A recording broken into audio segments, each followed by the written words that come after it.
Bonsoir, bonsoir à toutes et tous, bienvenue sur Radio Atleti. On se retrouve à 23h15 pour débriefer cette courte défaite de l'Atlético à l'Etihad. 1-0, un but de Kevin De Bruyne à la 70e minute. Vous verrez, il y a quand même pas mal de choses à dire sur ce quart de finale aller de Ligue des Champions. Alors pour m'accompagner ce soir, une belle team, belle team. Tout d'abord, Loris, salut Loris, comment ça va?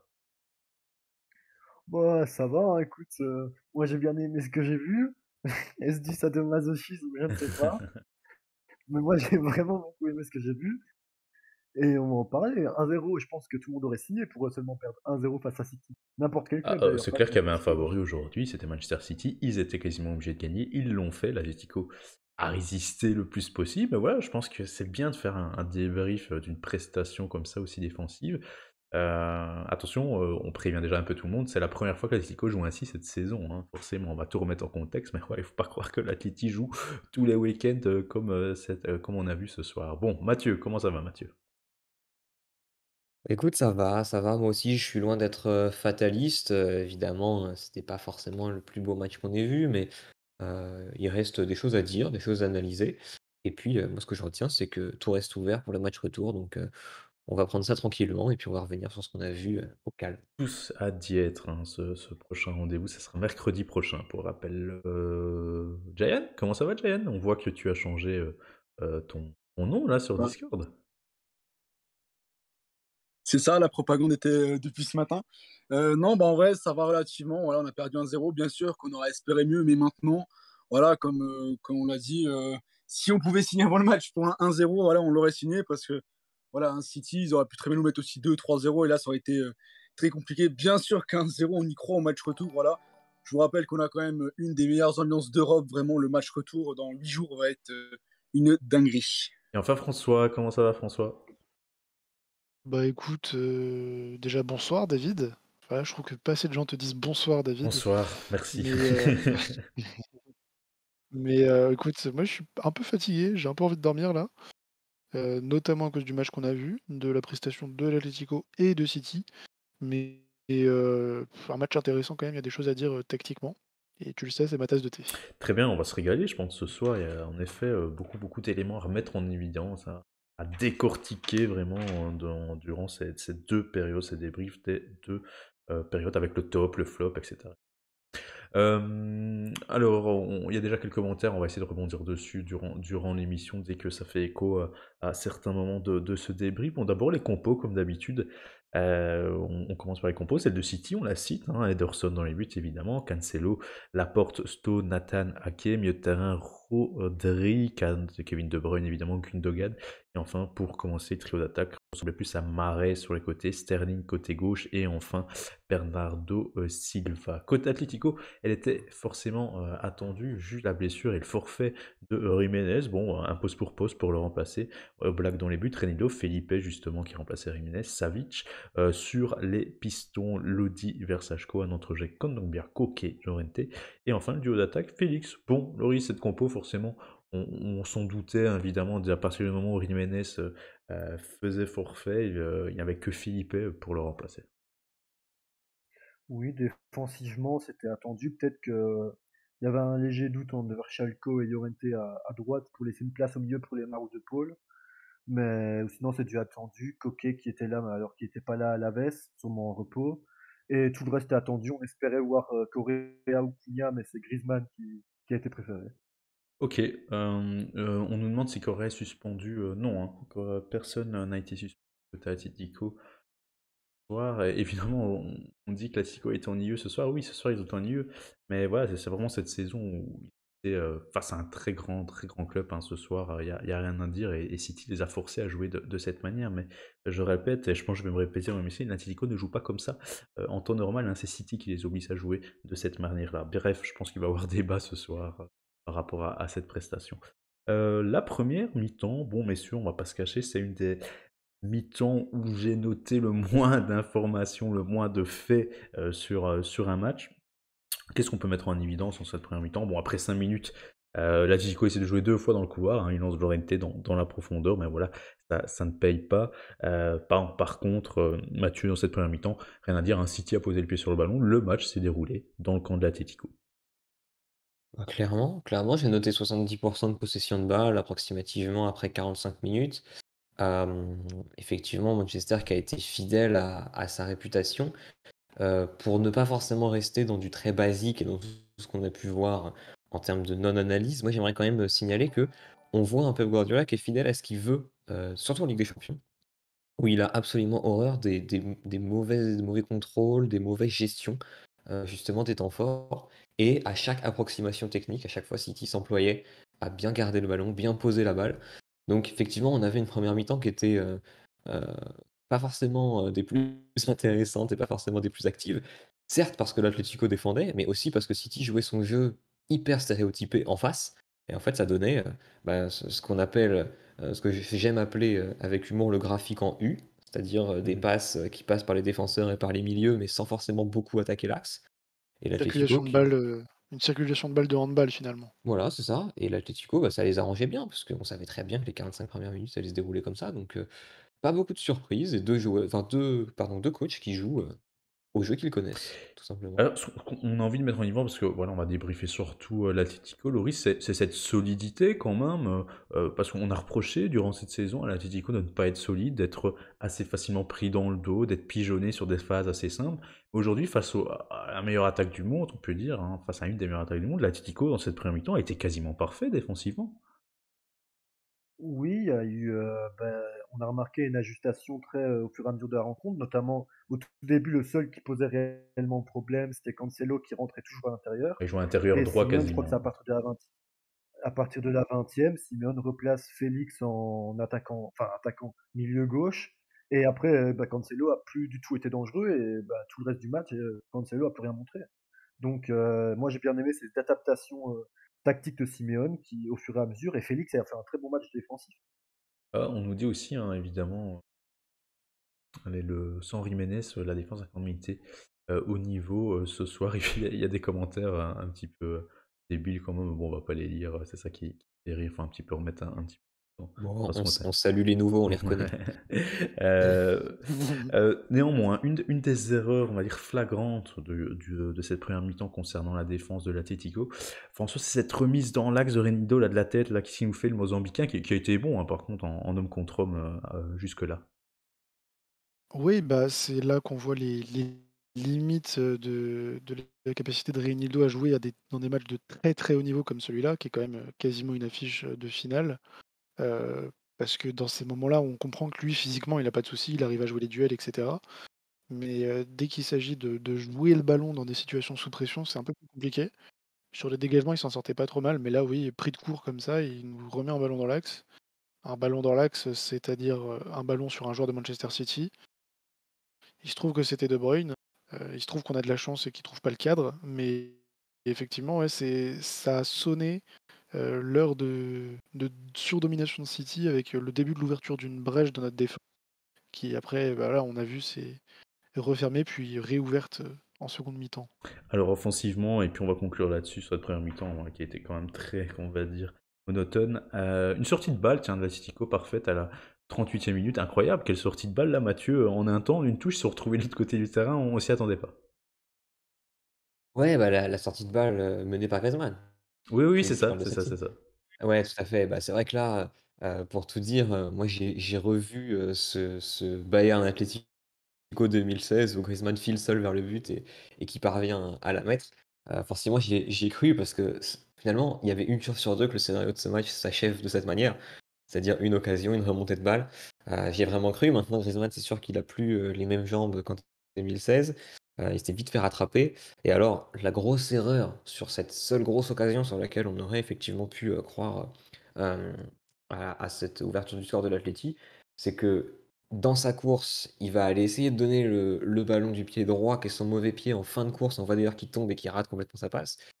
Je pense que s'il avait posé son ballon pour essayer de faire une passe un petit peu plus posée, il aurait pu la mettre en profondeur sur Félix. Et je pense qu'on aurait pu avoir une occasion de frappe dangereuse, si ce n'est cruciale. Ouais, c'est vrai, Loris, t'en as voulu un petit peu à Griezmann quand même, hein, sur cette action.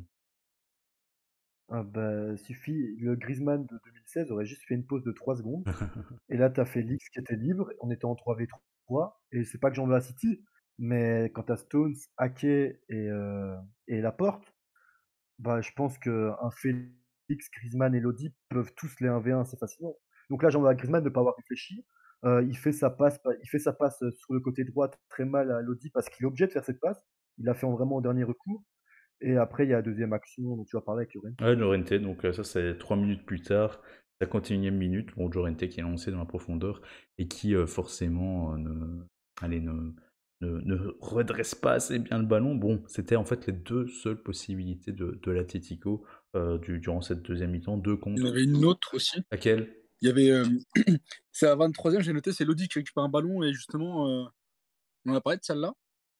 Tu sais, la récupération de Lodi, justement, où il rate sa passe sur Griezmann.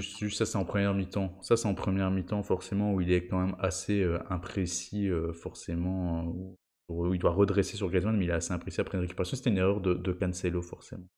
Mais oui, donc deuxième mi-temps on avait déjà enclenché la deuxième mi-temps. Donc la transition a été assez rapide. Bon, il y a rien à faire en première mi-temps. Donc deuxième mi-temps, coup sur coup, 2 contre mené par Griezmann, avec, on l'a dit, 51e, Llorente là et cette passe qui n'est pas redressée. Bon, après ça, beaucoup de faits de match, quand même, il y a quand même beaucoup plus de choses qui sont passées en seconde période. D'abord, la faute de Reinildo, assez sévère, jugée par les buts, avec De Bruyne qui obtient un coup franc. Titi essaie de créer une combinaison, mais voilà, la combinaison n'aboutit pas. Elle aboutit plutôt à une faute là, Mathieu. Deuxième Ouais, faute. ouais, Giant, excuse-moi, de Lodi, là, Lodi qui est pris au piège, hein. Ouais, là, genre, il s'y attend pas, justement. Je pense presque parce que la combinaison, elle est un peu bizarre. Je pense que là, Lodi s'y attend pas. Et là, pour le coup, là, il rate complètement la balle. Là, il prend Mahrez, pour le coup. Et là, ça donne un coup franc très, très dangereux à De Bruyne. Mais ça va. C'est Oblak derrière, va faire un arrêt des grands Ah, centres. c'est vrai que là, De Bruyne, qui avait essayé de jouer au filou, donc au Black, et qui l'arrête à tout juste. Bon, à part ça, Mathieu a cette fameuse heure de jeu où forcément les tactiques commencent à être modifiées. Là, triple changement côté Atleti, Koké pour De Paul, qui sort pour De Paul, Griezmann qui sort pour Correa et Llorente pour Cunha. Et quand même, Cunha et Correa qui entrent, c'est quand même deux changements très offensifs, hein, à la base. On voit quand même Simeone, voilà, contrairement peut-être au message qui va être véhiculé, a essayé de surprendre en deuxième mi-temps. Bah, c'est vrai qu'à partir de ce moment-là, en plus, ce n'est pas pour sortir le duo, Griezmann, Joao, c'est vraiment uniquement pour sortir, Griezmann et donc on se retrouve avec 3 attaquants, Joao, Cunha et Correa. Alors à mon avis, l'idée à ce moment-là, c'est de passer, la seconde, si je puis dire. C'est-à-dire, à partir du moment où City s'est un peu fait endormir par ce jeu-là, l'idée c'est justement d'utiliser les brèches qui commencent à se créer parce que, pas sans savoir, ça c'est vraiment la base dans le football, mais à partir du moment où une équipe psychologiquement commence à se dire: «Bon là ça fait 1 heure qu'on domine», bah, ils ont qu'une envie, c'est eux aussi d'accélérer et de prendre de plus en plus de risques. Donc ça, si ça avait marché, je pense que ça aurait été, assez malin, dans la mesure où pour prendre la profondeur, Correa, Cunha, Mm. avec, la technique et la capacité de relance de Félix, je dirais qu'il y avait tous les éléments pour que ça fonctionne et on a vu d'ailleurs des bribes d'occasion qui étaient sympas, mais malheureusement, c'est aussi le moment où City a fait ses changements et ça s'est un peu moins bien Et oui, passé. parce que quelques minutes après, triple changement côté Guardiola également, avec Sterling qui sort, qui laisse sa place à Grealish, Mahrez pour Gabriel Jesus. Et enfin, là, Giant, c'est ce qui a fait très mal à Atletico, c'est l'entrée de Foden pour Gundogan, l'anglais qui, quelques minutes plus tard, est à la passe décisive pour Kevin De Bruyne, 70e minute. 2 minutes après son entrée.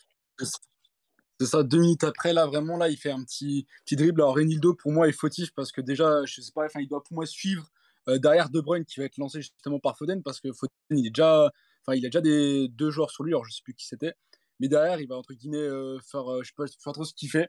Mais derrière, du coup, De Bruyne, bah, justement, il prend la profondeur et puis après, il croise sur Oblak. Là, pour le coup, je pense qu'Oblak peut presque avoir du pied. Enfin, Ouais, pour moi, il peut avoir. c'est... Je crois que ça passe à 2 cm. Après, voilà, alors Philippe, c'est dommage parce que voilà, il a un pas de retard, ce qui fait que du coup, il peut pas récupérer De Bruyne et forcément De Bruyne, bah voilà, c'est pas forcément le plus facile à défendre, mais voilà, du coup, c'est On, compliqué. on nous parle de Coquet, Top, etc. Sa sortie, on y vient, hein, Top Flop, on va le faire. Vas-y, pour le but, François, on va essayer de décortiquer l'action avec toi. Tiens, qui fait l'erreur ici côté Atlético? On rappelle l'action offensive d'abord, puis tu nous décriras le comportement défensif des joueurs. C'est Rodri, hein, qui trouve une très belle place verticale sur Foden. Foden qui fixe, qui donne à De Bruyne en profondeur, qui croise. Alors, où sont les coupables? Alors, bah, c'est déjà, faut quand même féliciter Guardiola pour son adaptation, quand il fait rentrer Foden à la place de Mahrez. Qu'avant, on a eu un Mahrez qui collait la ligne et qui a été assez inutile puisque les ballons s'arrêtaient à Cancelo. Et là, on a un Foden qui est directement rentré dans la défense, donc qui a complètement changé la manière d'attaquer et qui a été trouvé plusieurs fois dans les lignes avant même, d'ailleurs ce but-là. Et effectivement, donc on se retrouve sur Rodri qui trouve du coup un nouveau relais dans la défense, à savoir Foden qui reçoit le ballon comme un vrai neuf, qui se retourne très intelligemment. Et là, du coup, en ayant passé le rideau des milieux de l'Atlético, qui est un rideau quand même compliqué à passer, se retrouve face à 2 latéraux, à savoir Lodi et Kondogbia qui jouaient quasiment deuxième latéral, à lui courir derrière. Et donc du coup, à partir de ce moment-là, il y a un décalage qui se crée puisque Reinildo se détache de son marquage. Pour moi, c'est lui le fautif. Heu, et va chercher De Bruyne, pas De Bruyne, Foden, Oui, il alors qu'il n'a avance sur évidemment aucune Foden, chance ouais. de l'avoir. Il a évidemment qu'une chance de l'avoir, parce que Foden, voilà, il est pas débile, il va pas aller au tir tout seul. Il trouve du coup une passe en profondeur très ajustée, très bien ajustée. Et après, bon voilà, De Bruyne, ça reste De Bruyne, ça reste un joueur de très, très grande classe. Et donc, quand on lui donne un ballon dans ces conditions-là, lui, il arrive à le transformer, surtout avec Felipe qui, du coup, est en retard du fait que c'était pas lui de marquer De Bruyne à ce moment-là. Ok, bon, quelques commentaires quand même. Chepet qui nous a fait un long commentaire, on va le lire, hein, voir si ça s'accorde avec notre analyse. Bonsoir, j'ai apprécié l'intelligence collective et la mentalité des 22 acteurs. La coordination dans le pressing et l'esprit de corps étaient manifestes. Les feux follets ont mis leur ego au profil de l'équipe. Joao Félix et le triple remplacement Cunha de Paul Correa, cohérent car composé d'audace. Bon, les avant-derniers gestes comme Versachko dans sa passe en profondeur, Griezmann dans sa balle en profondeur arrachée ou Llorente dans son centre hâtif m'ont paru être le signe d'une fébrilité dans les moments décisifs. Voilà, pour l'instant on s'accorde avec le commentaire. Je trouvais Simeone passionné ces premières années, proche de ses joueurs, je le sens sous pression et mettant sous pression avec l'attitude moins proche. Prendre la pression sur les épaules et la capacité de l'entraîneur, frapper des mains avant les entrées en jeu, assez les caractéristiques décisives des rares occasions qui auront lieu est absolument contre-productif. Cet homme est impressionné, un meneur d'hommes sur le terrain. Pour moi, il doit prendre le self-control au fur et à mesure qu'il lui restera. Moins de temps pour gagner une C1, un plaisir de vous écouter. Pareil, merci pour Mathieu, ce long commentaire finalement qui reflète un petit peu. Ouais, bah, Ouais. en fait, j'aime bien ce qu'il dit sur le côté passionné du Cholo. C'est assez intéressant de voir que, on peut en parler, hein, parce que c'est vrai que le Cholo, on pourrait faire, presque une radio, uniquement sur ça, mais, On en a fait la une, gestion 4 heures, tactique du 4 heures match quart. était Ouais, on en on a a fait fait une, on en a fait une belle, ouais, ouais. sur Radio Cholo. Mais c'est vrai que oui, là, ce soir, tactiquement, les changements sont plutôt cohérents dans la mesure où on verra pas forcément en entier, mais en tout cas, il y a des phases de changement qui me plaisent et une approche, de ce match qui était pas complètement, encore une fois, décadente. Mais effectivement, on n'a pas ce côté, plaisir. Après, c'est vrai que Thiolo, c'est pas forcément le coach qui va aller chercher le plaisir de ses joueurs. Mais effectivement, on le sent un peu tendu. On l'a senti presque dans l'obligation de répéter le schéma qu'il avait prévu en tout cas. Et oui, il y a eu une sorte de pression. Je pense qu'il a communiqué aussi un peu à ses joueurs, alors que je nous ai trouvés plutôt installés défensivement et que, le fait de ne pas paniquer aurait, même si panique, il n'y a pas forcément eu d'une certaine manière, mais je vois ce qu'il veut dire dans le côté, voilà, installation. On aurait pu, je pense, jouer cette fin de match avec un peu plus de sérénité, en tout cas. Alors, City a failli plier le match. City a failli, j'ai envie de dire, quasiment se qualifier à la 80e minute. Loris a une action incroyable aussi de Foden sur le côté qui arrive à s'infiltrer. Il y a un petit cafouillage et puis KDB qui ne cadre pas, mais quel exploit encore de Foden, mais incroyable son entrée en jeu. Ouais, Foden qui déjà qui est le seul Anglais qui n'est pas tombé à tout va. Ça aussi, c'est peut-être que ça aide une équipe, pour se qualifier, contrairement à Sterling ou Grealish où il y en a eu plein, hein, aujourd'hui. Mais non, Foden qui nous a clairement fait mal parce qu'il était très vivace comparé aux autres, comparé à notre défense surtout, et très intelligent aussi dans le jeu. On sent qu'ils se comprennent très bien avec Kevin. Et bah, heureusement que je crois que c'est le pied de Savic. Je Ouais, crois c'est que Savic, C'était c'est Renildo Savic, oui, Savic, c'est c'est le Savic. Monténégrin. Allez, Ouais. Renildo la rate et c'est Savic qui met bien son pied pour la dégager. De toute façon, je crois qu'Oblak était dessus. Et Et après heureusement le que, ballon, et heureusement que De Bruyne tire au centre Ouais, aussi, ouais, hein. s'il enroule, oui, De Bruyne, j'ai l'impression qu'il rate un peu s'il sa enroule frappe. un peu de J'ai manière l'impression que aérienne, ça fait mal. Ouais, ouais. Alors, ouais, donc un Citizens qui fait le sympa en commentaire, il dit que l'Atlético a joué avec sa tactique et que ils ont causé beaucoup de problèmes à City de la part d'un Citizens, c'est sympa. Voilà, donc rendez-vous match retour. City, qui a fait la moitié, hein, de la qualif quasiment. Mais voilà, il y aura un match retour où l'Atlético, je pense, sera fier forcément de montrer ce qu'il vaut vraiment. Bien, à 81e minute, dernier fait, Lemar qui sort pour Félix. Félix qui a fait un travail défensif sur le côté gauche de manière vraiment un travail très très énergivore. Incroyable la débauche du Portugais sur ces 81 minutes. Bien, voilà, messieurs, ce qu'on a été complet. Bon, le match n'est pas compliqué à débriefer. Est-ce qu'il y a une info qu'on a zappé avant de passer à vos tops et vos flops? Merci un grand merci à Correa d'avoir mis la balle dans la tête à Grealish. Franchement, Et dans la même veine, je tenais à souligner la magnifique toucher de main de Verchalco dans les cheveux de Grealish pour le décoiffer.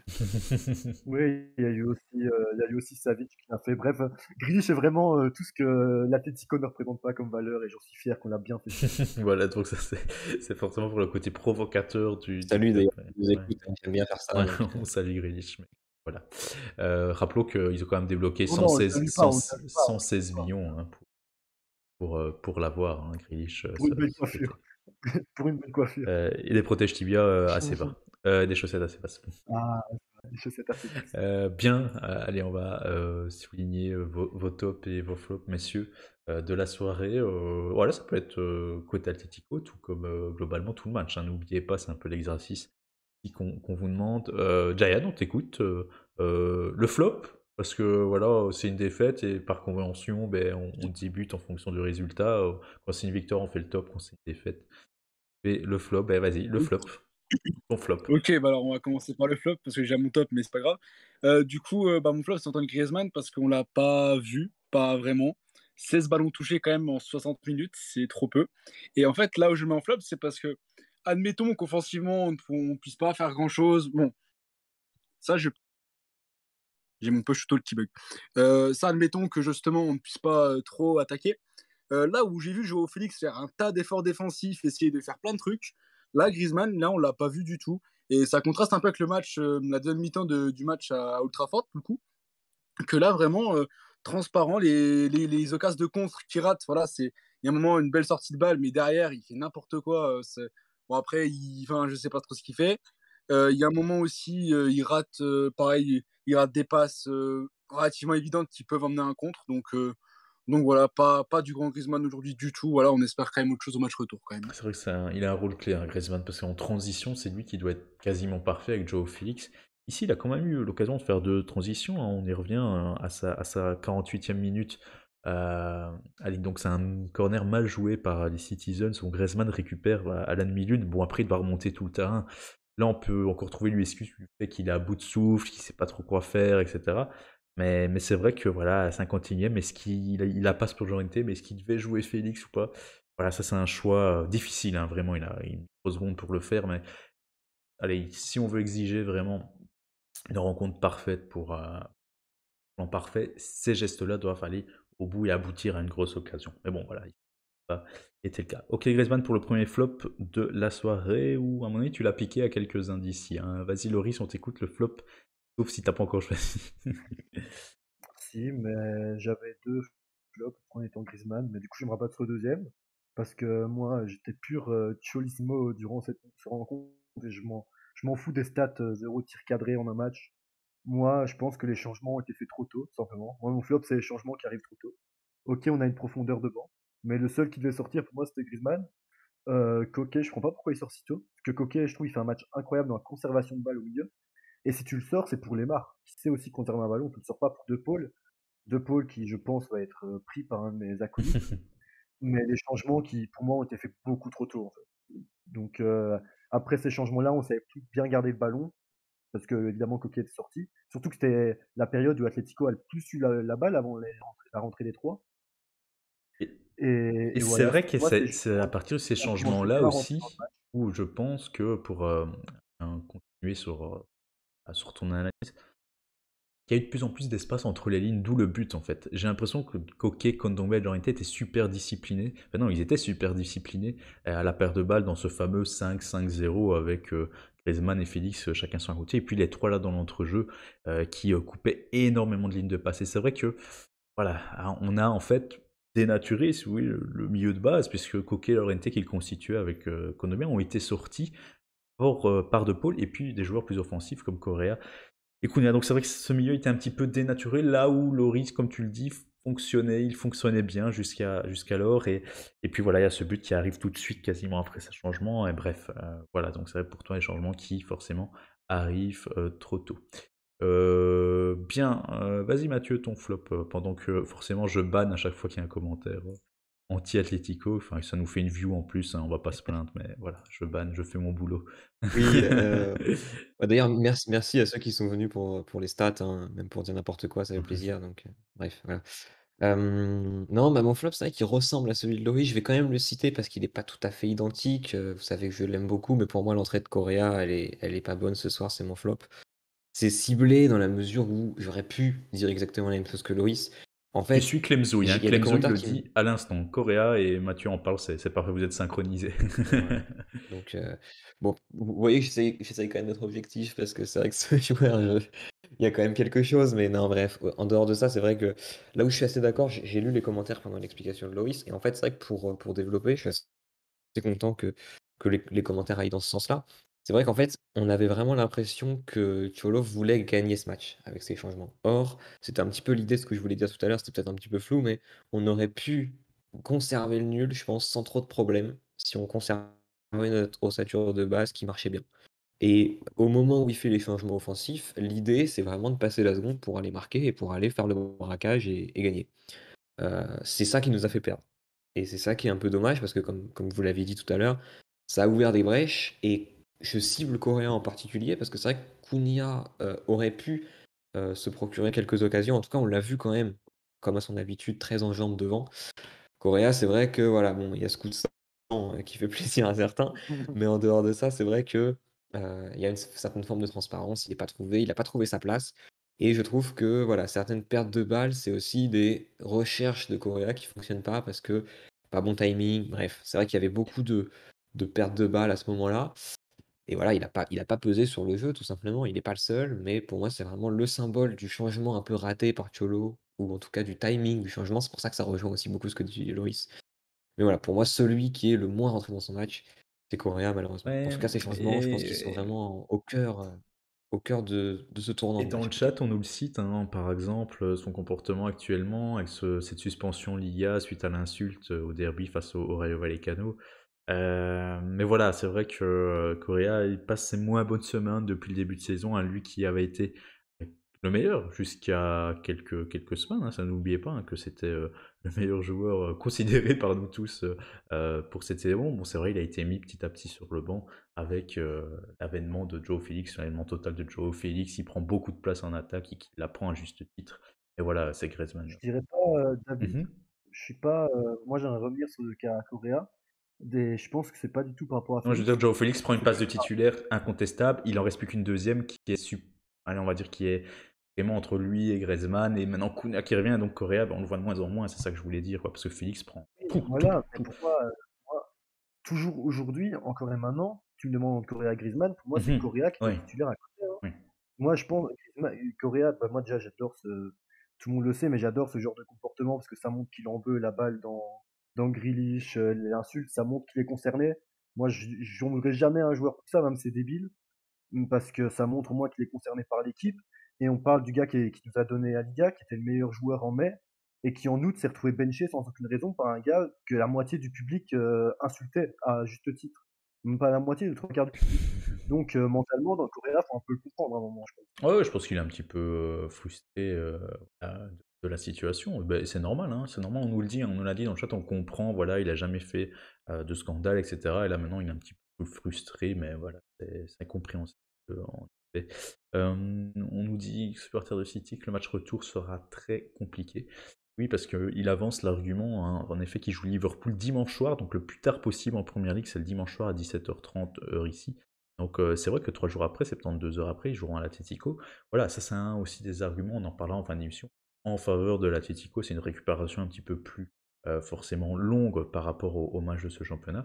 en espérant que forcément City laisse un peu de force dans ce match pour le titre, hein, évidemment immanquable entre City et Liverpool à l'Etihad dimanche. Bien. S'il y a, s'il y a un Van Dijk ou quoi qui peut blesser Grealish, et On va pas franchement, souhaiter de on va blessure. dire qu'on l'a fait. Franchement, quitte à ce qu'il blesse quelqu'un, autant qu'il blesse Foden ou De Bruyne, hein. Oui. Bon, Ouais, allez, ouais. on va essayer de se battre, messieurs, avec nos armes. Mais j'aime bien voir Foden sur le terrain de foot, alors que Grealish, j'ai aucune passion. C'est vrai que Loris n'aime pas de Grealish, hein, vous l'aurez compris. Ah, mais les joueurs comme Depay ou Grealish, Et on moi, est j'en peux plus. d'accord Mais, avec mais lui. sinon, C'est pas mon City a des joueurs extraordinaires à tous les postes, il n'y a, Ah y a oui, pas de oui, souci. Foden, je Pas de le souci. mange tous les jours. C'est incroyable, Foden. De toute façon, Simeone avait dit en avant-match que il a dit c'est que les meilleurs footballeurs ils sont chez City, hein, point final. Hein. Il le sait très bien, Simeone, avant la confrontation. Bon, on a un flop Griezmann, on a un flop changement tôt, on a un flop Correa. Que va nous sortir François? Alors, qu'est-ce que je peux sortir? Je ne vais pas sortir de joueur, ce serait beaucoup trop simple. Non, je vais préférer critiquer, moi, les tactiques de départ des 2 entraîneurs, d'un côté Simeone et d'un côté Guardiola, parce que je trouve qu'ils sont enfermés dans tout le cliché qu'ils peuvent représenter, pour les autres dans leur style de jeu. Alors, d'un côté, on a un Tu joues Simeone le qui a supporter objectif là. Oui, l'objectif quoi, forcément. Très neutre sur cette critique. même pas tant que ça, parce que tu verras, je vais développer. Simeone a posé un jeu défensif, on s'y attendait, honnêtement, et quand tu as des joueurs qui ont la qualité devant, forcément tu défends, c'est logique. Donc moi, ça me dérangeait pas en tant que supporter et en tant que juste spectateur de foot, ça me dérangeait pas. Ce qui m'a dérangé, c'est de voir aucune capacité à faire de la transition. C'est vraiment ce qui nous manquait, on l'a trop peu vu.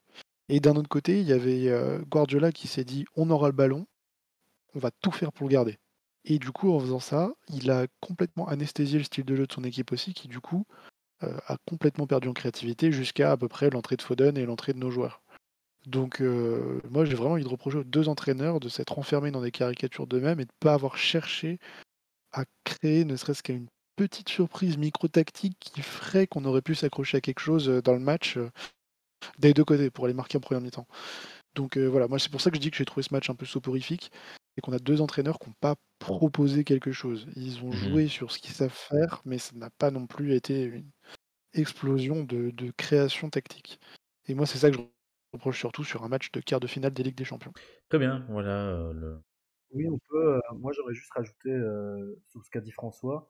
Par exemple, ce qui me vient en tête là, c'est petite anecdote de match, c'est quand Llorente, sur la passe de Griezmann, Llorente, son ouais, tir le qui est compté deuxième comme un contre, centre là, deuxième contre, ouais. heu Ederson le joue assez vite et j'ai crié à ce moment parce que Llorente reste à terre à un moment. Llorente reste à terre littéralement, il se relève pas pour aller défendre. Mais les joueurs de City ont été très gentils parce qu'ils ont fait la passe entre les défenseurs le temps que Llorente se relève et y aille. Voilà, donc merci Guardiola pour avoir dit construisez et pas faire de transition.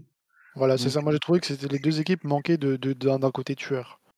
Les 2 équipes, on avait Et- l'impression qu'elles étaient beaucoup dans l'attentisme et dans ouais, l'observation de l'autre, dans les 2 cas, mais c'était vraiment en plus bon enfant. Enfin, on va dire, il y avait parce aucune, que aucune, c'est aucune méchéanceté jusqu'à la fin. On va dire, c'est beaucoup de respect en je fait, je beaucoup de je je respect comme tu dis je pour les deux tactiques de chaque entraîneur. Beaucoup trop de respect. ouais, ouais, c'est ça. Ouais.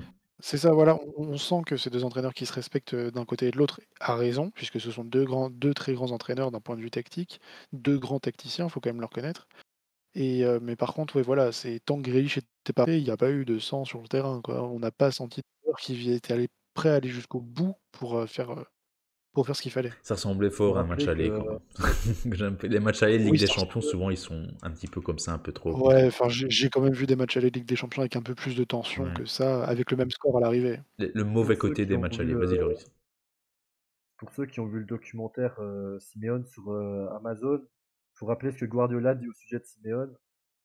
Simeone qui va à l'entraînement de Guardiola, qui dit ça me plaît pas tout ce que tu montres, et Guardiola qui pense cet enfoiré va être trop fort. Moi je pense que c'est un peu ce qu'on a vu ce soir, c'est ça, hein. Ouais, c'est ça, c'est ça. C'est deux positions, mais trop de respect. Cet enfoiré va être trop fort. C'est clairement ça. Ok, ben ouais, je pense qu'on a fait le tour des flops. C'était pas mal ce petit débat de flop à 23h49. Bon, moment choisi pour passer au top du match. On reprend l'ordre précédent. Donc c'était Giant qui avait commencé. Ton top du match. Alors, déjà, je signale avant, bon, n'importe qui d'autre, je l'aurais pas mis en top, mais là, je vais le mettre en top, Felipe. Alors, oui, vous allez me demander pourquoi. Non, non, mais alors, Il ose, il ose. C'est bien. laissez-moi, Il est très fort. Laissez-le développer. laissez-moi développer. Laissez-le développer. Non, vraiment. Déjà, Philippe, il faut se rendre compte d'une chose. Il fait une saison, voilà, on l'a tous vu, où vraiment, il n'y a rien qui va. Hein, il nous coûte des matchs vraiment, entre guillemets, voilà. Et quoi, 2 jours avant, il sait qu'il va jouer, mais seulement 2 jours avant, parce que Jiménez se blesse. Donc déjà là, mentalement, faut être prêt. Il sait qu'il va jouer un quart de finale de LDC, où là, dans les autres matchs, même en Liga, il n'y arrivait pas. Moi, déjà, Philippe, alors oui, il est fautif sous le but parce que voilà, il lâche trop de Bruyne, d'accord. Mais le problème, c'est que pour moi, on en a parlé, l'erreur viendrait Ah, de c'est Nido. dur, c'est des Maintenant, erreurs moi, qui se voilà, complètent en fait, qui aboutissent au but. C'est pas lui l'unique responsable. maintenant, Ouais. particulièrement, moi, j'apprécie vraiment à chaque fois. Enfin, pour moi, il n'a pas fait trop d'erreurs dans le sens où à chaque fois, ses interventions étaient relativement propres. À chaque fois, j'ai vu défendre vraiment en avançant sous les joueurs. Je l'ai pas vu reculer, je l'ai pas vu, entre guillemets, avoir peur. Vraiment, j'ai senti vraiment plusieurs bonnes interceptions. Hein. À plusieurs reprises, vraiment, il y a eu des situations de danger où il a répondu présent. Alors, d'accord, la relance n'est pas exceptionnelle parce que derrière, bah, forcément, voilà, il renvoie un petit peu comme il peut, vu la manière qu'on jouait. Mais vraiment, pour un joueur qui était vraiment, je pense, pas du tout en confiance, il a relativement assuré quand même face à l'équipe de Manchester City quand même. Voilà, c'est pas une équipe qu'on affronte en Ligue 1, hein, c'est quand même Manchester City. Et ok, peut-être qu'il est fautif sous le but, mais vraiment, j'ai quand même relativement apprécié sa pression défensive. Bien sûr, il y a mieux. Hein. Je sais que vous allez tous avoir un top qui est meilleur, mais je voulais quand même souligner que pour certains qui avaient quand même peur de Philippe, quand même, on va pas se le cacher, ce matin, il a quand même relativement répondu présent. Non, ça c'est clair. C'est clair que la pression était folle Je aussi. suis à 2 doigts de te mettre en top après une analyse pareille, je vais pas te mentir. Comment? Je suis à 2 doigts de mettre Giant en top après une telle analyse. Oh, Ça il me a plaît. été, il a été quasi parfait. Les moments où Felipe sortait de sa défense à 5 pour aller tout devant presser De Bruyne, c'était des moments que je kiffais. Je vous Mais avoue oui, que j'aimais bien ces petits mais moments, oui, même si je ne comprenais pas trop. J'aimais bien. des fois, il prenait des initiatives, vraiment, c'était des trucs de dingue. Hein. Je me dis, puis au début, j'avais un petit peu peur qu'il fasse n'importe quoi, mais à chaque fois qu'il a fait ça, il a relativement assuré. Il y a même quelques relances qui sont bien passées, hein, qui ont permis, entre guillemets, vraiment de libérer un peu de pression. Donc voilà, c'est pas le meilleur aujourd'hui, mais je voulais quand même le mettre en top. Voilà, c'est un joueur quand même qu'on a énormément critiqué toute l'année, qui était vraiment en totale perte de confiance et qui là, je pense, même lui mentalement, s'est fait quand même du bien, je pense. Mais c'est vrai que, sincèrement, face au meilleur système d'attaque, un des meilleurs systèmes d'attaque au monde avec Liverpool, même si c'est différent, etc. Mais voilà, Felipe a répondu présent, et tant mieux. Et puis on le savait qu'en bloc bas, c'est là que Hermoso pour moi est hors débat même, parce que Philippe en bloc bas, on sait qu'il a des valeurs, enfin je veux dire, il a des capacités. On l'a vu évidemment, souvenez-vous à Liverpool, où là Felipe, sa première saison, est la meilleure, est dans la meilleure période forcément de sa carrière à l'Atlético, c'est ce même match à Liverpool. On savait qu'il avait encore du talent pour rééditer ce genre de match. Voilà, il n'est pas nul non plus défensivement. Bon, il a fait des bourses cette saison, comme Jayan a dit, mais voilà, il a répondu présent et je pense que le mettre en top, parce qu'il va avoir forcément 4 tops ici avec les chroniqueurs, mais qui se retrouve dans un des 4 tops, ben voilà, c'est pas surprenant et merci Jayan forcément pour ton analyse claire et concise, je trouve. Voilà, et puis dans le chat, on le dit, hein, Felipe, c'est pas Marquinhos, mais voilà, il fait son match, etc. Donc voilà, on te donne raison forcément sur aussi ton nouveau nom Discord, puisque tu l'avais relooké avant forcément le match même. Du coup, dans l'ordre, Loris, c'était en deuxième ou Mathieu? Je ne sais plus. Loris. Loris. Oui, c'était Ok. moi. Moi, j'ai déjà toute ma liste de top dans ma tête. Je pense que j'ai confiance en François et Mathieu pour assurer la descendance. Mais moi, je vais prendre quelqu'un que j'ai un peu critiqué à tort. Enfin, critiquer, c'est un grand mot. Mais je m'attendais pas à ce qu'il me ravisse autant. C'est Verschalco, qui m'a beaucoup plu ce soir. Pourquoi? Parce que j'ai vu un commentaire dans le chat d'ailleurs, c'est pas celui que les supporters attendent le plus. Un peu à l'image Ouais. de Felipe, même si lui est quand même plus ravissant. Mais Verschalco qui fait bien son match. Défensivement, il est là. Vous avez parlé dans la radio d'Alaves que des fois il a des petits errements défensifs qui vous faisaient peur. Aujourd'hui, il n'en a pas eu. Son seul petit errement défensif, c'est quand il touche les cheveux de Grinch.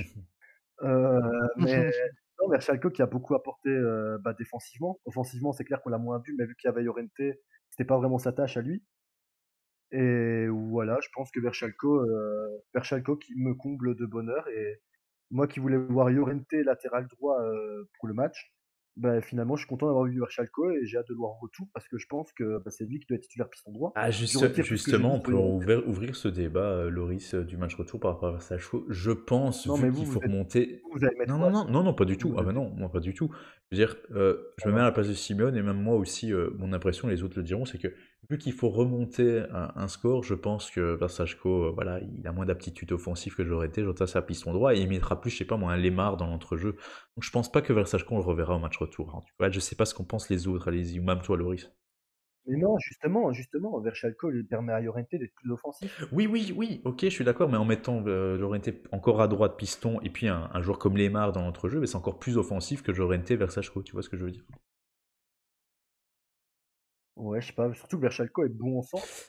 Enfin, Verchalco peut apporter offensivement, il a montré face à Alaves. Oui, oui, je suis Bah, en d'accord, mais fait, je pense que dans l'esprit de j'ai tendance à être Simeone, d'accord. voilà quoi.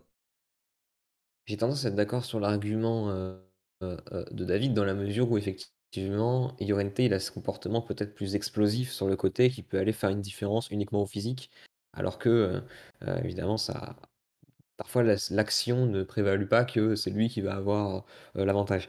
Mais c'est vrai que l'idée, en plus, étant donné que, bon, là ce soir on l'a pas vu, mais le match retour, je prends le pari, il sera complètement différent en termes de physionomie, C'est c'est quasiment certain. certain.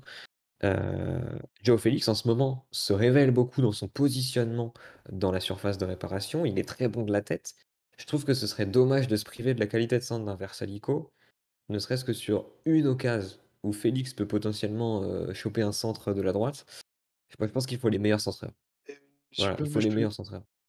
si je peux me permettre de porter le débat un peu plus sur Llorente, moi je le trouve pas si explosif que ça ces derniers temps.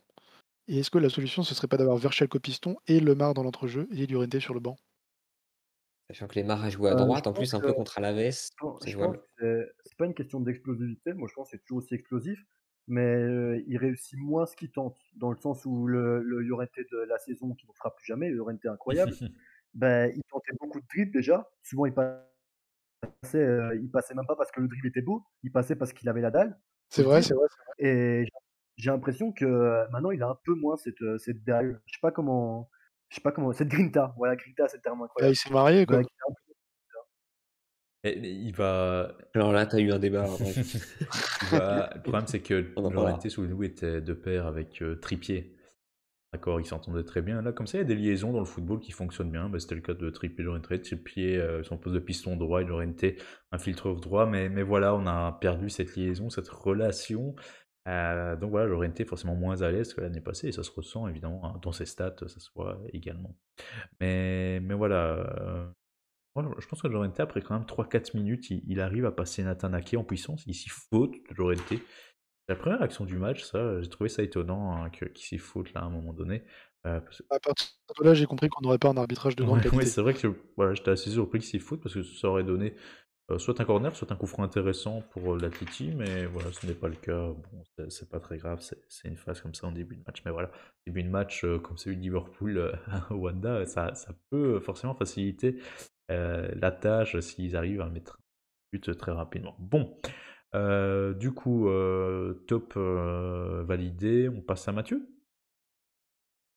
Ouais, bah, ça me surprend que vous ne l'ayez pas dit. Après, j'imagine, Loris, tu l'as dit que tu comptais sur nous, donc bah, je vais le prendre. Ça paraît, je dirais presque une évidence, je sais pas. Mais je l'ai vu dans le chat.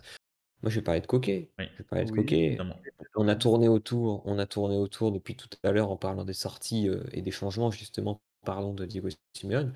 Ouais, Coquet, pour une fois, c'est vrai que on a beaucoup, encore une fois, dans la verve de ceux dont on parle un petit peu en moins bien cette saison. Coquet fait partie des joueurs qui n'est pas du tout au niveau qu'on attend de lui, sur la régularité des matchs. Il mérite ces derniers temps de ne pas être titulaire.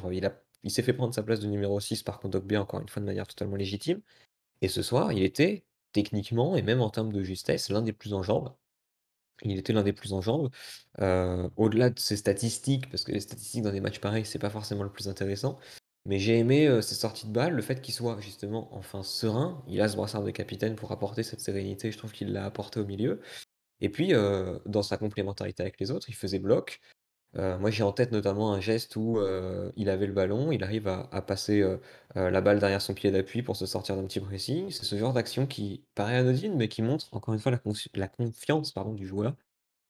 Donc pour moi, ça a été vraiment le taulier, le patron qu'on attend d'un capitaine, qu'on attend de Coquet. Et vous l'avez dit maintes et maintes fois, dommage qu'il soit sorti si tôt, bien sûr. Il aurait pu être le joueur, je pense, qui apporte cette continuité. Un peu dommage. N'oublions pas que voilà, Coquet a toujours été là avec Simeone dans le plus grand match de l'Atlético en Coupe d'Europe. Et voilà, il a fait quand même 60 minutes d'un très bon Coquet, d'un Coquet du niveau européen. Et voilà, ça fait vraiment plaisir de le voir. Ils avaient besoin quand même du capitaine, hein, c'est le capitaine, hein, Coquet. À la 60e minute, il sort malheureusement, mais voilà, ils avaient besoin d'un tel Coquet au milieu de terrain. Voilà, il s'est immiscé en patron aujourd'hui, c'était le cas sur certaines phases de jeu encore aujourd'hui. Bien, Coquet donc en top, on a aussi Versajko, on a Philippe.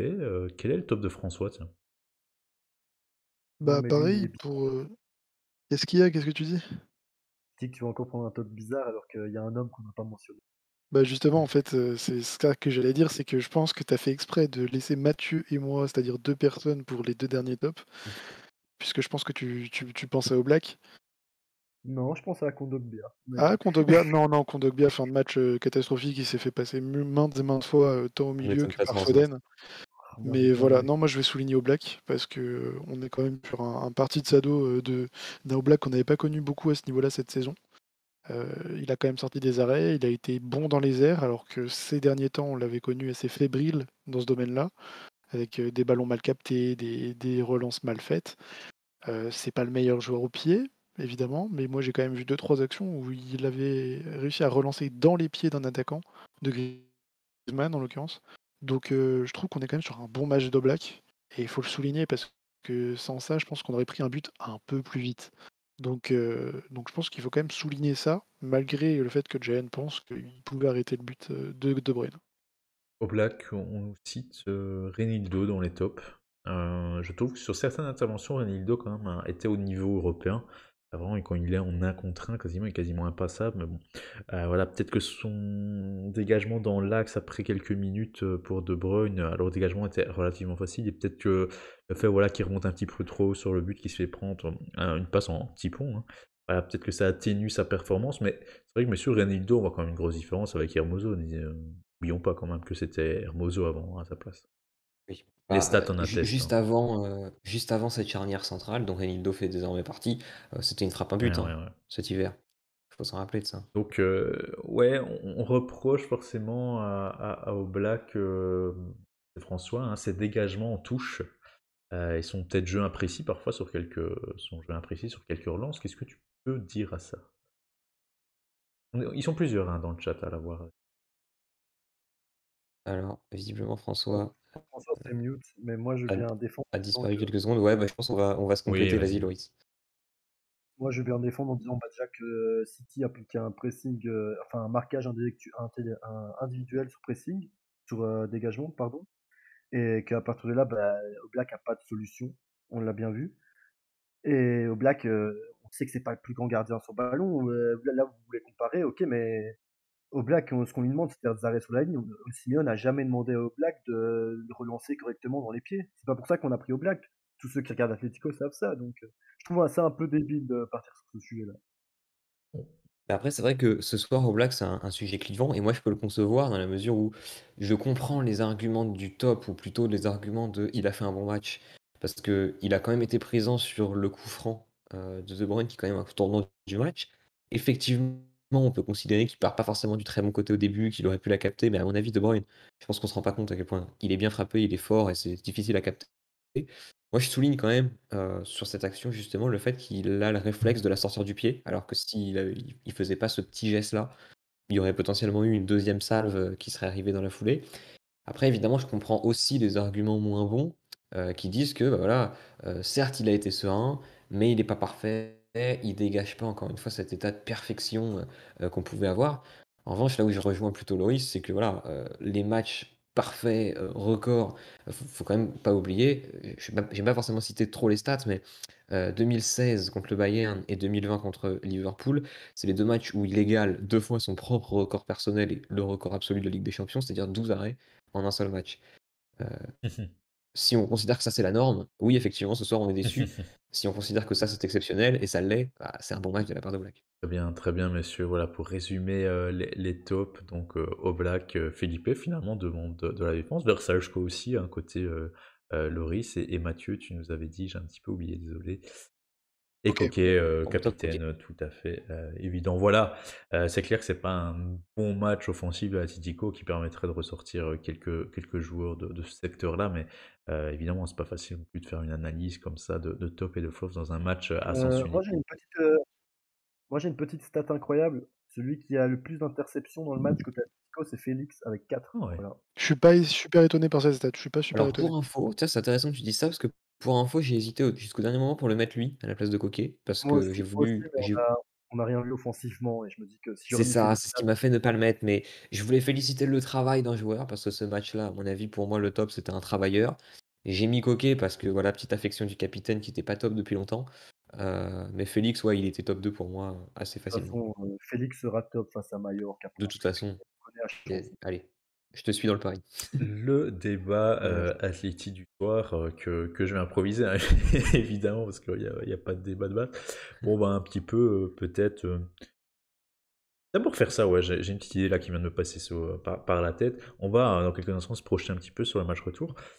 J'aimerais bien juste, messieurs, qu'on rebondisse sur quelques commentaires qu'on peut voir dans les grands médias, hein, d'accord, RMC, Chroniqueur, etc., l'Afterfoot, où ils se plaignent du projet de Simeone. D'accord, actuellement, pour gagner la Ligue des Champions, c'est Kevin Diaz qui a dit ça sur Chroniqueur de l'Afterfoot. Ouais, voilà, comment on voulait que Simeone gagne la Ligue des Champions avec un tel projet. Qu'est-ce qu'on peut penser, tiens, de cette déclaration? À part le fait qu'il regarde pas beaucoup l'Atlético.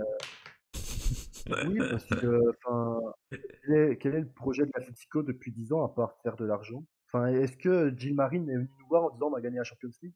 Bah non, c'est ça, c'est ça. Donc quand il dit comment c'est C'est compliqué. ça le projet de l'Atlético ne peut pas gagner la Champions League, hein.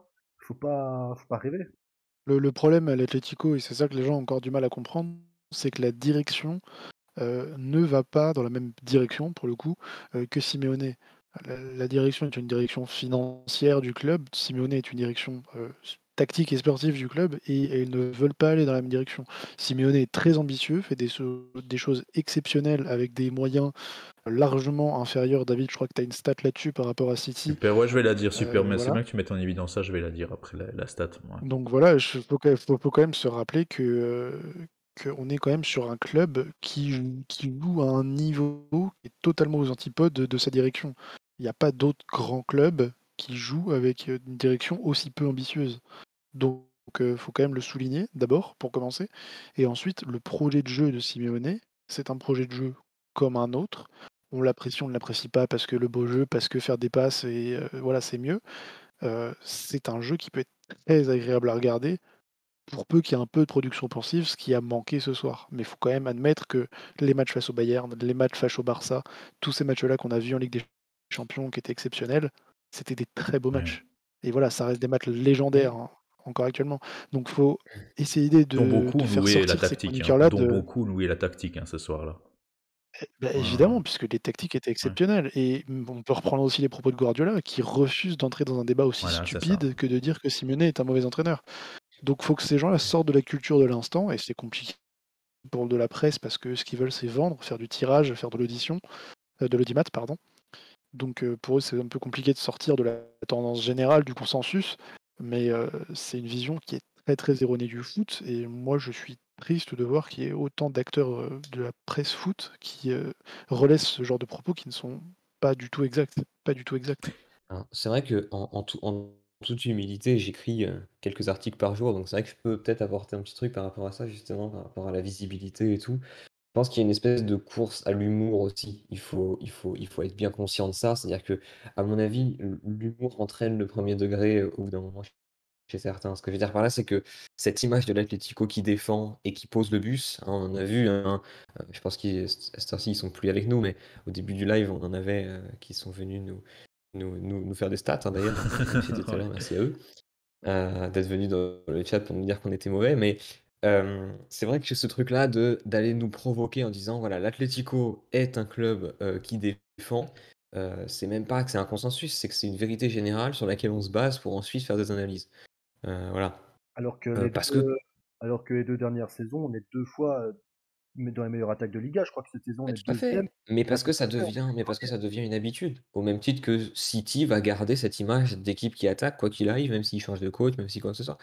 Donc, en fait, c'est vrai que moi, je comprends dans la mesure où nous, on développe en tant que supporters des arguments financiers, la direction et tout. Mais pour répondre frontalement, oui, Simeone pourrait demander à ses joueurs de jouer de manière super offensive, de jouer le spectacle, le jeu en une touche, etc. C'est pas son choix. À un moment donné, il faut l'accepter. Oui, et Il y a des puis coachs. Mais Mathieu, s'il le Et fait pas aussi au-delà de de cette ça, manière, c'est que s'il décidait de jouer comme Manchester City aujourd'hui, on sait très bien que ça finit avec 3-4-0 pour Manchester City parce qu'il a pas les joueurs qui valent 100 mais millions c'est d'euros à ça. chaque poste, quoi. exactement. C'est ça. En Ouais. fait, je pense qu'il y a deux choses. Il y a d'une part un Atlético, une équipe de l'Atlético qui est souvent surestimée sur le plan de la qualité individuelle. Même si j'aime Ouais. beaucoup les joueurs qui composent notre Ça, je équipe, suis sûr et mais je certain. pense on surestime, et cette année d'ailleurs, je trouve en tête d'affiche par rapport aux autres, on en parlera dans une radio qui durera certainement plusieurs heures en fin de saison, mais combien de fois on a entendu à l'intersaison, c'est le meilleur Atlético de l'histoire, s'il gagne pas la Liga, c'est une honte? Absolument pas. Absolument Bah, pas. non, par contre, je suis d'accord qu'individuellement, quand tu regardes les noms, ça prouve pas que l'Atlético est aussi rempli quantitativement Oui, et parce que quand on voit les noms, on a le sentiment après que ça va être après fabuleux. Mais je te rejoins sur les noms, c'est pas tout. voilà, Ça, je les meilleures équipes de l'Atlético qu'on a eu de l'histoire, c'est avec des joueurs où quand ils sont arrivés, on savait pas qui c'était, quoi. Faut être très sincère. Et donc, et objectivement, c'est pas comme ça que joue Simeone. Simeone, au-delà de l'approche, c'est un entraîneur qui a été joueur à l'époque. Encore une fois, tout à l'heure, tu faisais un écho à son documentaire. Tous ceux qui l'ont connu de près ou de loin en tant que voilà, professionnel, que ce soit coéquipier ou joueur, et lui en tant que coach, ont expliqué que c'était un mec qui en demandait tellement sur le plan physique que parfois on avait l'impression que c'était un entraîneur full offensif tellement il demandait de débauche d'énergie, etc. Donc cette image de il défend, simplement que dans les grands matchs, il sait contre qui il joue, et contrairement à beaucoup de coachs, il adapte sa tactique à l'adversaire contre lequel il va jouer. oui, et d'ailleurs, je veux rebondir là-dessus et sur un peu ce qu'a dit David. Heu, on joue comme West Ham joue cette saison en Premier League. On est quatrième de Liga à la fin de la saison, pas plus. On est, sorti des phases de groupe de Ligue des Champions cette saison, c'est sûr, c'est évident. Il faut aussi se rendre compte des géants auxquels on nous oppose. Quant à le Bayern, quant à Liverpool, quant à City à affronter, Même on a Chelsea, hein, l'impression qu'il y a une c'est un sorte géant, de hein. Chelsea, c'est un géant, hein, c'est champion d'Europe. oui aussi Chelsea, tout à fait, tout à fait. Mais non, mais enfin, j'ai cité des noms comme ça, mais c'est vrai que Chelsea aussi en est un. Des monstres. Heu, mais est-ce que voilà, on s'est fait éliminer par les champions de la Ligue des Champions de la saison dernière, quoi, faut quand même le Oui. rappeler. C'est prendre 3-0 par le champion, c'est pas grave en soi. Donc faut aussi relativiser ça et arrêter de sortir l'excuse Atlético-Bus comme une excuse qui expliquerait pourquoi l'équipe d'en face, peut pas développer son jeu. C'est normal de pas laisser développer son jeu à une équipe qui est ultra performante. Je pense que si on Donc pose la question à beaucoup d'équipes de PL ce soir, comment en gros battre City, etc., on va presque louer le fait que des équipes de PL se prennent 5-0 en essayant de jouer, plutôt que l'Atlético qui reste dans la course en prenant 1-0 à l'Etihad. Et je pense que d'ailleurs le meilleur exemple, c'est que le moment où on perd le fil du match, c'est le moment où Simeone fait les changements offensifs. oui, exactement et d'ailleurs, on Alors, peut aussi, mettre en exemple Tottenham qui a réussi à gagner 2 fois contre City cette saison. Avec une solution de jeu qui était on défend et on contre-attaque et ça a marché. Voilà. Donc voilà, faut aussi, se rendre compte de la réalité du foot. C'est du foot de jouer comme ça, surtout quand on joue face à des monstres. Donc voilà, je crois que les gens oublient un peu qu'on parle de monstres, voilà. Quand tu as un Real PSG, forcément, c'est un match un peu plus ouvert parce que les 2 équipes, heu, ont un jeu qui peut s'affirmer sans se dire en face: «On a un immense géant». Parce que l'Atlético est un cran en dessous, ouais. il faut l'admettre. Et comme Et on puis joue face à des équipes un cran au-dessus tout le temps, on nous prend pour ces équipes-là, c'est pas le Attendez, cas. je vais. non, et puis Ouais, ouais, vas-y, vas-y. ouais, vas-y. Vas-y, Mathieu, puis je clôturerai sur le débat là. Ouais, non, je voulais juste ajouter et terminer sur le fait qu'effectivement, quand on parle de ça, on oublie aussi le côté très pragmatique des choses. Je suis navré, messieurs, de nous enlever du côté romantique du football, mais le football reste avant tout un business avec des entreprises qui jouent les unes contre les autres et qui jouent des intérêts financiers. L'Atlético de Madrid, son objectif, c'est d'aller le plus loin possible avec les armes qu'il a. Et si ce soir on se prend 5-0 en ayant joué un football spectacle, ou même 5-2 ou 5-3, ce que vous voulez, avec un football spectacle, tout le monde va louer le fait que l'Atlético a fait un match fabuleux, mais n'empêche qu'on a beaucoup moins de chances de se qualifier et de toucher l'échec à la fin. Non, non, Voilà, non, ça reste. les je suis même pas sûr que les gens loueraient la qualité de jeu de l'Atlético. Je pense qu'ils diraient: «Oh là là, City, c'est trop fort» et c'est tout ce qu'on Certainement, aurait comme certainement. commentaire. Ouais. Et donc en fait, quoi qu'il arrive, quand bien même l'Atlético joue un jeu fabuleux, on nous dira: «Ouais, mais c'est une exception». Donc c'est aussi pour ça qu'on se bat pas, qu'on préfère en rigoler et que ça nous touche même plus en fait. Ça nous a peut-être touché à un moment donné, mais voilà, c'est comme ça, il faut accepter ça et encore une fois, je reviens et je termine là-dessus, ce qu'a dit François tout à l'heure. C'est vachement plus plaisant de voir un Atlético gagner 1-0 quand tu as souffert, plutôt qu'un match, qui est une promenade de santé. Ok, vous avez parlé d'arguments financiers, tout ça, je vais clôturer quand même le débat avec les quelques chiffres que j'ai ressortis ici entre-temps. Je trouve que c'est des chiffres que les gens doivent savoir parce que j'ai vu un Wardem qui disait que l'argument financier n'explique pas tout. Certes, c'est vrai, mais ça aide pas mal. Ça aide pas mal parce que sur les 10 dernières années, on va comparer les deux clubs qui sont affrontés ce soir. Au niveau de la balance financière, c'est indécent. C'est en fait un gamin comme l'Atlético face à un adulte en fait au point de vue financier. Juste quelques chiffres vraiment intéressants, vraiment certifiés. Un transfert marque, hein. J'ai été faire l'exercice. Donc sur les dépenses forcément financières, mais aussi j'ai envie de dire les ventes et puis voir la balance. C'est ça en fait, c'est la balance financière entre achat-revente qui est intéressante sur les 10 dernières années. Donc j'ai pris la saison 2011-2012. Voici les balances de City. City a acheté pour 1,660 milliard de transferts. Ils ont vendu pour 610 millions. Et ça fait un solde d'une balance financière négative de 1,45 milliard sur 10 ans depuis 2012. C'est C'est énorme, énorme. 1 c'est milliard, énorme. donc divisé par 10, ben, vous avez environ 100 millions d'euros dépensés gratuitement par an. Donc ça veut dire que Guardiola, ben, comme c'était Grealish, veut Grealish, boum, 100 millions débloqués pour lui. Hop, c'est une moyenne d'1 milliard en 10 ans de dépenses, donc 100 millions d'euros par an. Je vais chercher En la plus, c'est un balance joueur financière parallèle, celle de l'Atlético, et là vous verrez forcément ça aide au niveau financier d'avoir l'Atlético. Ils ont acheté pour 1 milliard, 1 milliard 140 millions sur 10 ans, entre 2012 depuis que Simeone est là jusqu'à ce jour 2022. Vous dites, ouais, bah, ils dépensent beaucoup, ils ont beaucoup d'argent. Sauf que, bah, messieurs, ils ont vendu pour quasiment l'équivalent. Ils ont vendu en fait pour 1 milliard 40 millions. Ça fait une balance financière de 104 millions d'euros. Vous divisez ça par 10, et bien vous avez un transfert total, un investissement de 10 millions d'euros par an. Donc, me dire que l'argument financier n'explique pas tout, ben si, il explique beaucoup de choses. Vous avez un Guardiola qui a 100 millions par an en moyenne à dépenser, et Simeone qui a 10 millions par an. Et forcément, ben, vous avez un petit peu un spectacle comme celui de ce soir, avec, il l'a dit en avant-presse d'ailleurs, en avant-match, Simeone, les meilleurs footballeurs. Ils sont de côté Manchester City, nous on va essayer de faire ce qu'on peut avec nos armes. Donc voilà, moi je trouve que mettre en perspective aussi, c'est pas une excuse, parce que voilà, ça reste sur le terrain, mais avoir les meilleurs joueurs, les joueurs avec les plus de valeur à chaque poste, ça aide forcément, et une direction qui est dans ce sens-là, comme les Émirats arabes, hein, finalement, hein, c'est eux qui gèrent City, forcément qui gagnent la Ligue des Champions, mais vous avez plus facile à gagner la Ligue des Champions pour un Guardiola à Manchester City qu'un Simeone à l'Atlético. Et voilà, nous, ce qu'on veut, c'est simplement se battre avec nos armes, et quand on parle d'armes, c'est armes sur le terrain, mais armes aussi économiques, et on va essayer de faire le mieux possible avec forcément ces armes-là. Voilà pour le débat, tiens, sur qui rôde en ce moment, je trouve, dans les débats avec l'Atlético, l'image qu'ils vont laisser de ce match, forcément de ce match aller. Et je pense qu'on peut, messieurs, maintenant faire la transition sur le match retour. Tiens, comment vous le voyez mercredi prochain, ce match retour? Petit tour de table, ou qui veut prendre la parole, messieurs? Ce match retour, tiens, qui est attendu forcément, rien que pour l'ambiance, j'ai l'impression que vous avez parlé de ça en premier, Bouillant. l'ambiance, comme si l'ambiance pouvait faire une différence. Il sera bouillant et l'ambiance fera une différence, c'est certain. On sait très bien, on en parlait en off, on sait très bien que ça va être un volcan 1 heure avant le début du match, qu'on va avoir les images des fumées rouges à l'accueil du bus. On les connaît ces images, et c'est incroyable. Et c'est aussi en partie pour ça qu'on supporte ce club. D'ailleurs, c'est vrai qu'on l'a pas cité dans les tops, j'ai failli, mais le public de l'Atlético qu'on entendait comme si on était à Madrid ce soir, c'est fabuleux. Ça montre, je trouve, une petite avant-goût de ce qu'on aura mercredi C'est vrai que ça prochain. aussi, Donc, ça bien sûr, tranchait, c'est hein. un motif d'y Ça croire. tranchait beaucoup, hein, un peu. En fait, deux clubs totalement différents, hein. On le voyait aussi dans le public aujourd'hui. À City, on a un public modéré, on va dire, et à Atletico, plutôt passionné. Et voilà, beaucoup préféreront forcément le jeu de City, mais par rapport à certains romantiques du football, je pense que beaucoup aussi préfèrent l'Atlético pour cette passion dégagée. Et ça s'est entendu aujourd'hui. Vous n'avez pas l'impression d'être dans un quart de finale aller, dans un stade chaud bouillant? Non, forcément, on entendait plus les supporters de l'Atlético que ceux de Déjà, City. j'ai Et du si le mal foot à. devient comme ça au cours du 21e siècle, franchement, ben, vous avez des amoureux du football qui vont décrocher un petit à petit, quoi. J'ai Bah, j'ai disons du qu'il y a plus mal. d'ambiance dans des stades de MLS, quoi. Ouais, voilà. Ça, c'est vraiment méchant. Alors que les États-Unis font un vrai investissement sur le football, je trouve ça vraiment méchant. Non, c'est pas une Mais blague, je rigole vraiment pas, c'était tout à fait premier ouais. degré. Oui, oui, mais c'est très méchant vers la MLS. Ah non, non, Parce non, que c'est méchant envers l'Etihad. Ouais, c'est... non, mais la MLS, c'est incroyable ce qu'ils sont en train. Bah, c'est un autre débat. On fera une radio parlant du développement du football aux États-Unis un jour.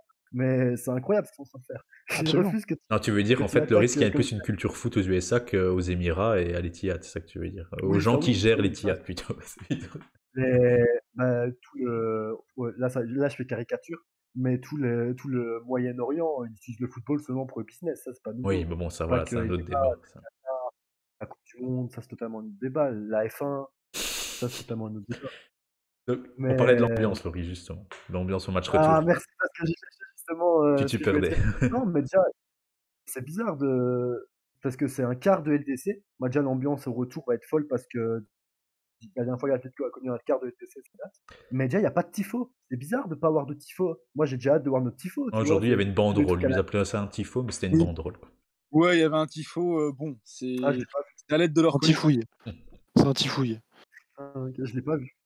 Franchement je l'ai Ou une pas Si, petite feuille. c'était. Et en fait, mais ouais, ils en ont mis plusieurs des feuilles. Ils en ont mis plusieurs qu'ils ont essayé de. Ouais, c'était bizarre. Enfin, c'était. Je vous dis, ils ont fait le tifo vraiment à l'aide de leur connaissance. Allez, on va faire vu. Moi j'espère avoir un une tifo. banderole comme ça, et voilà quoi. J'espère mercredi prochain avoir un tifo mémorable digne de 2017 face au Real. Un tifo qu'on pourra accrocher fièrement dans notre chambre en disant ça c'est notre club et on est fiers de l'être et qu'on marque tôt et qu'on les, je dirais pas d'insultes mais qu'on les, voilà, comment Mais allez, là, pour voilà, reparler, on gagne. recentrer plus le débat sur le terrain, ça serait cool, hein, comme Loris dit, de marquer tôt. Mais est-ce que vous craignez quand même, voilà, Manchester City, quand même, avec plus d'espace, peut-être, il jouera un peu plus vers l'avant qu'aujourd'hui, puisque l'Atlético va laisser des brèches. Ma question, c'est est-ce que vous voyez l'Atlético capable de remonter sur 1-0? Au-delà du fait qu'il y aura beaucoup Bah, d'ambiance, je suis d'accord, Oui, hein, mais footballistiquement. Ouais. Bah évidemment, bien sûr. faut être fou pour dire non là. Ah, mais je sais pas, Ouais, parce hein, je sais que. pas, hein. Mais Et parce qu'en fait, ça complète avec l'ambiance. Ça complète avec l'ambiance. Les mecs peuvent pas produire un football apathique avec une ambiance pareille. C'est impossible. Vu ce qui va se passer mercredi, on le sait tous, c'est impossible. Ils vont être poussés, et ce que j'espère, ce qu'on espère tous, je pense, c'est qu'ils marquent tôt, qu'ils soient fidèles à leurs principes, qu'ils marquent tôt, et qu'on relance le match dans le premier quart d'heure, les premières 20 minutes, et que tout soit remis à zéro, et que City ait la pression, et étant donné que physiquement ils sortiront d'un choc contre Liverpool. Moi je vois plusieurs fois, je crois que c'est Raph dans le chat, qui nous dit j'ai peut-être l'intuition, et en tout cas l'espoir, que City explose. Des brèches ce soir, il y en a eu quelques-unes. Et si on les exploite bien, on peut marquer plusieurs buts. C'est pas utopique. Chepet sera au Wanda mercredi. Waouh, quel cadeau, quel beau séjour en tout cas. Ouais, Magnifique. magnifique. On nous demande si Jiménez jouera. On n'a aucune idée sur la durée, l'absence de Jiménez, hein, qui a été forcément déclaré forfait. Aujourd'hui, si Mais d'ailleurs aujourd'hui si Jiménez est là aujourd'hui, on prend pas ce goal, sûr, vu que parce je, qu'il gère très bien je les sais pas, contrôles. je sais pas, Laurie. Je sais pas. Ça, Non, on il va gère, pas il refaire gère le assez match. Le bien. match est déjà dû passer, Laurie. Là, on s'est Laisse-moi projeté refaire les matchs. sur le match retour. Non, mais oui, c'est vrai que c'est l'Atlético marque tôt, c'est un scénario idéal, hein, évidemment, hein. N'oublions pas que le but à l'extérieur, si City en met un, ne compte pas. Donc une victoire de 1, il prolongerait le match d'une demi-heure, donc il y aurait 2 prolongations. Ce que je voulais dire, c'est est-ce que forcément, vous voyez l'Atlético capable de tenir le clean sheet forcément avec les espaces peut-être laissés, je sais pas moi, je pense que City en fait a passé un cap depuis l'année passée, ce fameux cap des quarts de finale, et je trouve qu'ils sont entrés vraiment dans une phase en 2-3 saisons peut-être consécutives à aller à l'expérience malgré la pression qu'ils vont recevoir, et l'Atlético on sait qu'ils en sont capables, ça va passer quoi, c'est un peu le sentiment que j'ai aujourd'hui, c'est que même si City va souffrir, ils vont passer parce que voilà, c'est devenu une grande équipe en Ligue des Champions. Ouais, Bah oui, Est-ce que vous n'avez pas cette impression Euh, de grande équipe quand même, voilà, qui va si, passer quoi? si. Ouais, je Mature, trouve que au le bon match, moment, ils sont là. je trouve que le match charnière, ça a été la démonstration de football que Guardiola a mis à Zidane contre le Real en quart de finale de Ligue des Champions, justement, il y a 2 ans, je crois. Après, ils butent sur Lille, hein, Euh, quand même. Mais bon, c'était un match spécial, on sait bien, match unique, etc. oui, Voilà. non, Un peu mais entre absolument, parenthèses, je ouais, ouais. voilà, là, mais je trouve que ça a quand même été ce match-là qui a été fondateur. C'est qu'ils se sont déplacés dans une situation compliquée où ils n'étaient pas spécialement favoris et ils ont renversé le match d'une manière tactiquement mémorable. Et je pense que depuis ce match-là, ils ont compris comment fallait faire. Après Lyon, voilà, c'est une équipe qu'on personne n'attend et qui fait toujours des exploits acabrantesques. Mais disons que en fait, moi, ce qui me fait peur, moi, à propos de City, c'est que je les sens quand même très très bien dans leurs chaussures et j'ai pas l'impression qu'ils soient particulièrement inquiets de venir jouer chez nous. En effet. Et on a des raisons d'y croire, évidemment. J'y crois personnellement, mais de manière tout à fait objective. Il faut quand même se rappeler que l'Atlético a toujours pas gagné de match à domicile en Ligue des Champions. Donc voilà, on n'est pas sur une équipe particulièrement efficace offensivement en Ligue des Champions non plus. On a des raisons de s'inquiéter. On a des raisons de s'inquiéter même à domicile. Surtout face à un City qui, comme tu le dis, est ultra performant. On verra ce qu'ils vont faire face à Liverpool. On ne peut pas, disons, prédire l'avenir. Mais oui, ça va être un match très très compliqué. Je suis pas convaincu qu'on tienne le clean sheet, non. Ouais, j'ai juste l'impression que moi, les arguments favorables de Thiago, c'est un petit peu des arguments Petit hors tonnerre. terrain, moi. Voilà, le fait qu'il joue contre Liverpool 3 jours avant, le fait qu'il laisse passer l'énergie, l'ambiance. Vous voyez, on essaie de se rattacher à des arguments un peu hors terrain. C'est ça depuis tantôt que j'essaye de Moi, vouloir faire moi, j'ai un comprendre. argumentaire. Moi, j'ai un argumentaire Ah, en vas-y, plus. je t'écoute. La petite info que beaucoup ont oublié de souligner. Déjà, pour revenir à City qui a passé un cap, on disait tous pareil de Paris. On a bien vu ce que Paris a fait en LDC. Oui, C'est bah, vrai que Et comparer le Paris à cap, ça doit se City, confirmer. Bon, City doit le confirmer cette année, le fait qu'ils aient passé le cap des quarts de donc finale. City Ils doivent le confirmer cette Par année. contre, Paris City, et, c'est pas trop comparable, mais vas-y, continue. City, c'est euh, demi-finale puis finale, hein, là sur les dernières saisons quand même. on peut pas comparer Paris, sa finale. Paris, ça va en finale quand même. C'est un final fort, mais ça va en Ah, finale. vas-y, Loris, tu disais argumentaire. Vas-y. En terrain, c'est juste que Manchester City n'aura pas de neuf à disposition parce Jesus, ouais. que Jesus est suspendu. Et Jesus est le seul qui peut jouer en pur neuf dans cette équipe. Donc c'est sûr qu'on aura une disposition comme on a vu aujourd'hui, avec 0 joueur dans notre surface. On rejoue en 5-3-2. Enfin, en Est-ce que ça veut 5-2. dire que l'Atlético jouera en 4-4-2? J'espère. Non, parce que ça c'est peut-être un avantage qu'on a, c'est que Simeone arrive très très bien à analyser le match aller pour préparer les matchs retour. On fait généralement des très très bons matchs retour, notamment grâce à une bonne analyse des matchs aller. Et je pense que Simeone a compris que vu l'équipe de City, c'était peut-être pas la peine de mettre 3 centraux. Allô? Oui? Ok, Ouais, ok, ça va. Ouais, non, je- j'étais en train de réfléchir à ça. C'est vrai que c'est pas mal, d'autant qu'on récupère Carrasco. Donc le ouais. 4-4-2 peut être envisageable par rapport à ça. C'est vrai que l'avantage, c'est qu'il y a beaucoup de tactiques différentes qui peuvent être mises en place. Et je pense que notre cher ami Pep Guardiola, qui a l'habitude de se gratter les cheveux qu'il a sur la tête pour préparer ses matchs, oui, il peut vite se surchauffer en se demandant ce qu'on va faire. C'est que Carrasco revient, ça fait des poumons en plus hein, quand même pour l'Atletico. Voilà, mais en tout cas, on a tous très hâte d'y être parce que voilà, c'est peut-être le dernier grand rendez-vous de l'Atlético cette saison. Et même si ça se passe mal, je pense que le public sera fier de l'équipe. Il y aura toujours un applaudissement à la fin du match, etc. Ils seront fiers de leurs joueurs. Et je pense que les joueurs vont rendre aux supporters l'ambiance qu'ils auront créée avant le match. Ça, c'est certain, mais c'est certain, hein. Voilà, il suffit de voir déjà même le début de match contre Manchester United. Voilà, comment les joueurs sont entrés sur le terrain.